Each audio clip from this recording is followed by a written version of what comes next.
দাদির কবর কোথায় আর কাছে কোথায়? যেহেতু ওরা যে আয়াত পড়ে আয়াতের উপরে থাকে না, আর যারা বাধা দেবে ওরাও জানে যে এই আয়াতের উপরে থাকবে না, ও চলে যাবে বাইপাস কাটিয়ে অন্য জায়গায়। সুতরাং ও 7 দিন 10 দিন 19 দিন না 63 দিন না 63 বছর করুক, কোনো অসুবিধা নেই।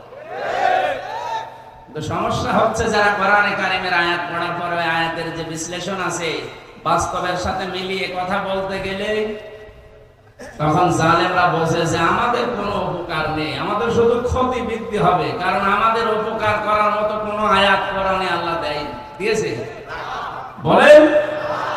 আরো আল্লাহর যত কথা সব জালেমদের বিরুদ্ধে। এমনকি কোরআনে কারিমে সবচাইতে ভয়ঙ্কর আয়াতগুলো যখন আমরা পড়ি দেখি সবচাইতে কঠিন কথা আল্লাহ জালেমদের বিরুদ্ধে দিয়েছে। ওয়ালা তাহসাবান্নাল্লাহা গাফিল